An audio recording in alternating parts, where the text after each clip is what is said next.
So my name is Chenice Brown Johnson, and I'm an advocate for positive youth development. I am grounded here because this is where I was born and raised, so I understand Richmond.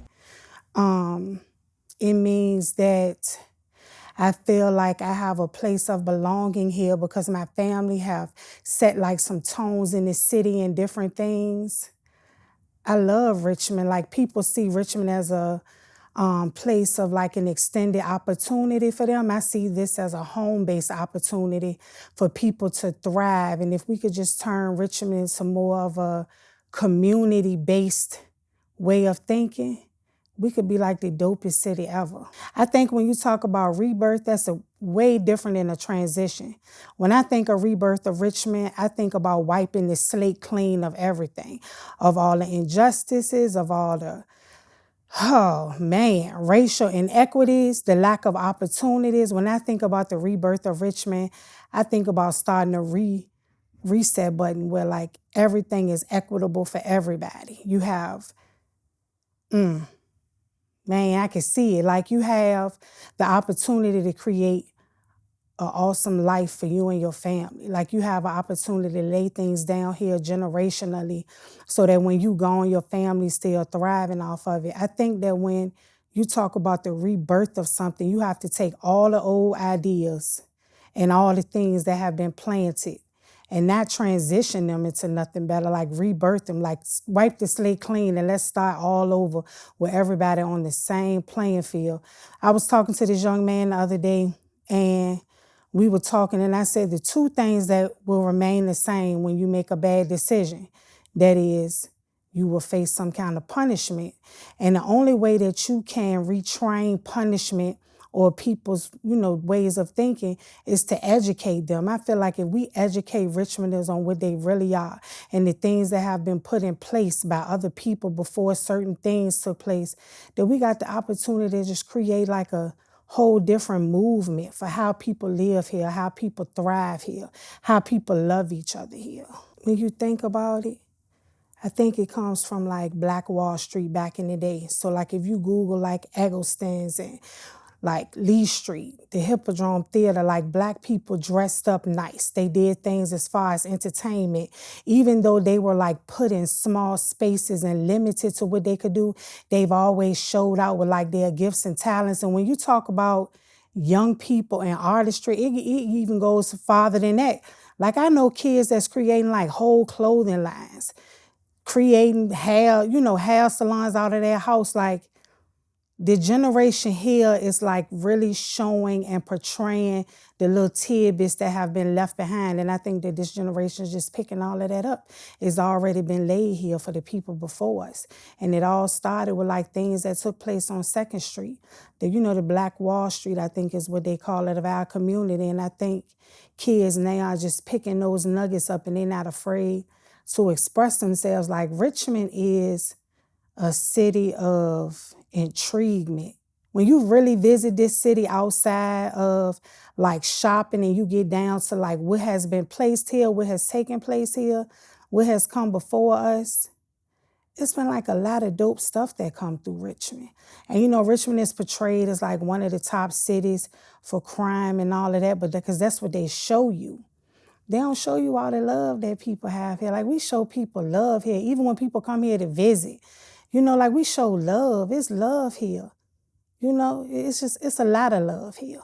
I think equity is providing everybody with the same playing field, no matter what it is, no matter where you come from, no matter what mistake you've made, no matter your race, no matter your gender, right? And so the truth of the matter is, in Richmond, a lot of people are left out of a lot of rooms. And the people that are left out of the rooms are the people that can bring dynamic change. They can bring different resources, but how is it equitable when everybody not privy to the same resources? It's another thing like when they hire outside people to come serve Richmonders. Why aren't Richmonders privy to those positions, to those opportunities first? Nobody can serve Richmond like the people that's from Richmond. So it's kind of unfair when you think about it, because We have all the things that we need to serve our city. We just don't have all the resources or given the opportunity to.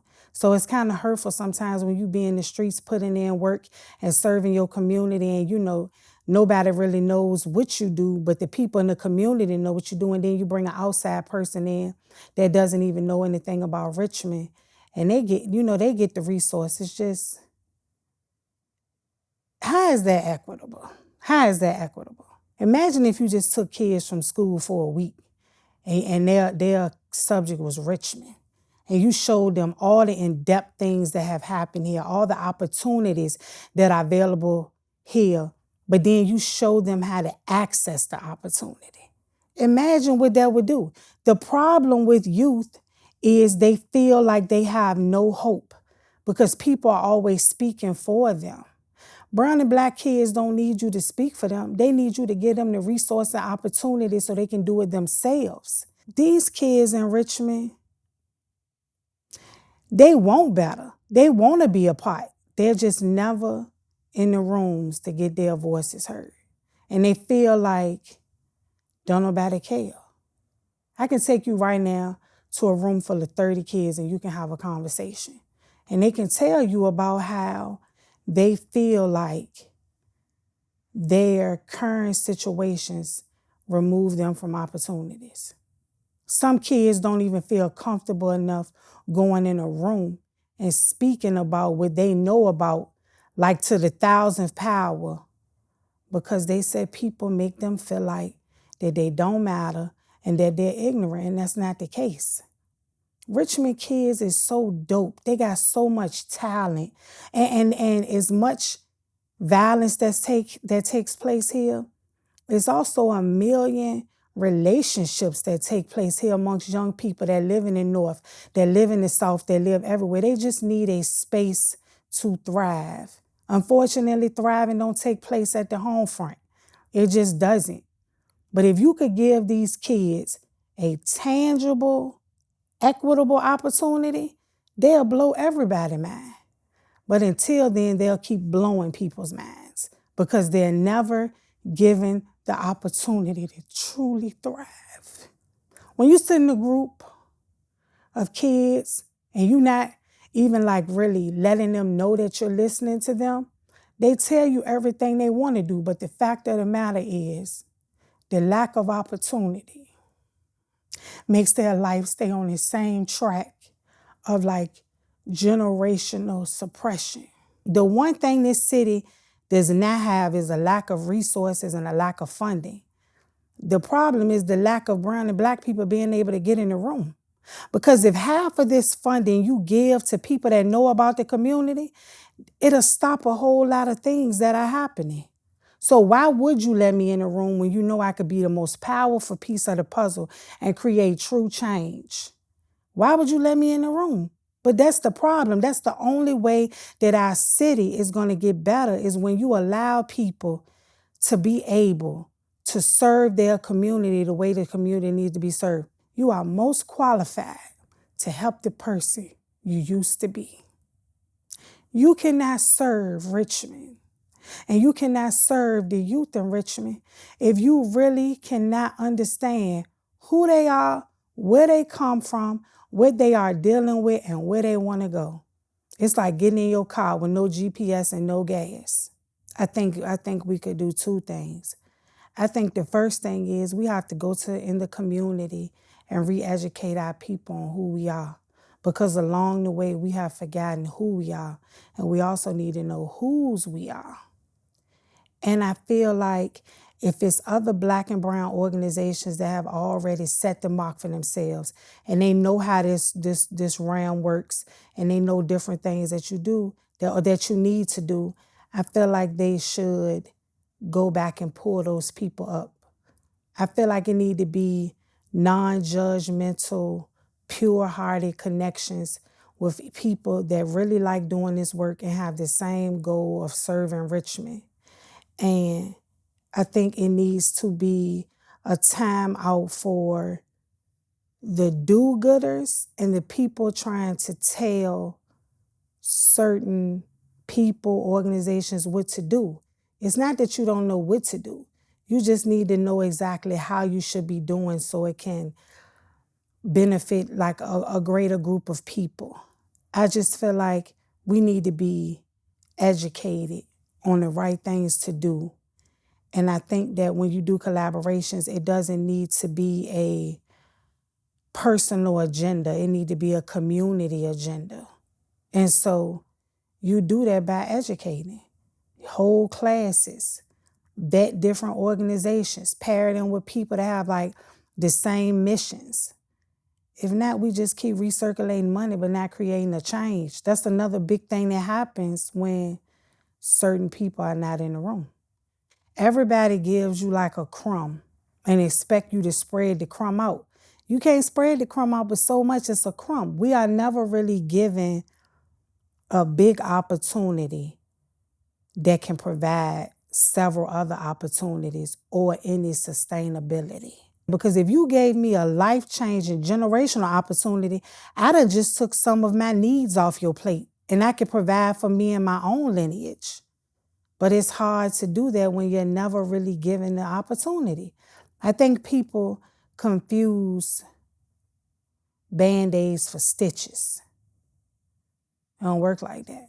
And it's not that you're not appreciative for the small things that you get. But if we really gonna make a change, we really gotta make a change. We do too much talking and not enough moving. I know, and I was trying not to be too, some people say I'm too aggressive. But I think they confuse the passion that I have and the healing that I want for my community with aggressiveness. Like everybody's so passive that it's kids hungry, it's kids getting killed, it's kids with nowhere to live, that we got more McKinney-Vento kids than we have regular students, which McKinney-Vento is when kids are homeless and they're still provided the same opportunity to go to their home school even though they may live in another area. Like, we have a meeting to have a meeting, but while we're doing all of that, the community still suffers. And those wounds get deeper and deeper and deeper. When like, just push the button and get it done. I just feel like Richmond is a really dope place to live. I'm proud to say I'm from here. But I guess a lot of stuff that we need to work on as well.